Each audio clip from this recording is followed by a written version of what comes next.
जिसके लीडर की जिंदगी और सियासी मुस्तकबिल वो इस वक्त दाव पे लगा हुआ है। तो इस हवाले से सुहेल वड़ैच का कहना यह है कि क्योंकि पाकिस्तान तहरीक इंसाफ आगे के रोड मैप पर इत्तफाक नहीं कर रही, लिहाजा इस तदबीर से मौजूदा निज़ाम के तसलसल को यकीनी बनाने पर फोकस किया जा रहा है, जिसमें PTI को कुछ ज़्यादा रिलीफ नहीं मिलेगा। अलबत्ता ये मौका दिया जाएगा कि वो इस सिस्टम को मान लें, आगे चलने दें, धरनों और अवामी एहतजाज से वो रुकावट ना डालें। ताहम इस दौरान पार्लियामेंट के अंदर हल्की फुल्की मौसीकी की इजाज़त होगी तावक्ते तीनों बड़ी जमातों पर मुश्तमिल कौमी हुकूमत का क़याम अमल में आए, जो सियासी, मौशी और खारजी मामलात पर मुश्तरका पॉलिसी अपनाए। अच्छा, फिर सुहेल वड़ैच ने यह दावा भी किया है कि पाकिस्तान तहरीक इंसाफ के कई सरकर्दा रहनुमा इस तजवीज़ की तरफ माइल दिखाई देते हैं।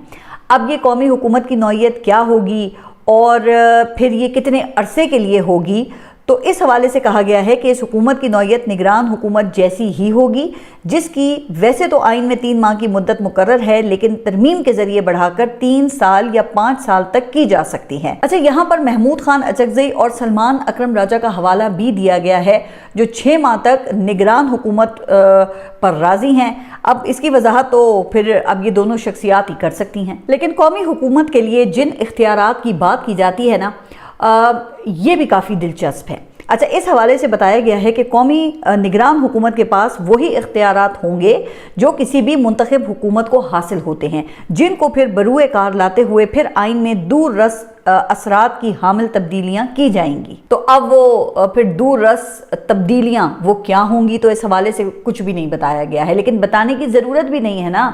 आम तौर पे ऐसे आइडियाज़ के माथे पर आपको पता है कि सभी कुछ लिखा होता है। लेकिन मैं सोच रही थी कि 26वीं और 27वीं तरमीम के बाद आइन में से पार्लिमानी जमहूरियत का क्या कुछ रस बचा है जो मज़ीद तरमीम से निचोड़ने की अब बात की जा रही है। अच्छा, खैर, फिर आईडीए के मुताबिक यही कौमी हुकूमत अपनी मुद्दत के इख्तिताम पर इलेक्शन करवाएगी, यानी अगले कम अज़ कम 3 और ज़्यादा से ज़्यादा 5 साल के बाद फिर नए इलेक्शंस होंगे। अच्छा, ये सुनकर वैसे मैं ये सोच रही थी कि हमारे मुल्क की तारीख ये कितनी बेरहम है ना। जब भी अपने आप को दोहराती है तो एक बार फिर 1 मैन 1 यूनिट के 0 पॉइंट पर ले जाती है, चाहे वो 60 की दिहाई हो, 80 की दिहाई हो या फिर 2002 का निज़ाम। आधी से ज़ायद सदी गुजर गई है। इस दौरान कई नागुज़ीर और नाकाबिले तस्खीर आए और गए, इतना कुछ बदल गया, लेकिन अगर कुछ नहीं बदला ना तो वो इस तरह का आइडिया है जो वक्त और हालात की कैद से आज़ाद है। तो अब देखते हैं कि इस तदबीर पर अमल दरामद के लिए जमहूरियत और सूबाई खुद मुख्तारी के चैंपियन आसिफ ज़रदारी वो क्या तरकीब पेश करते हैं। वैसे इसका भी जल्द ही पता चली जाएगा सब।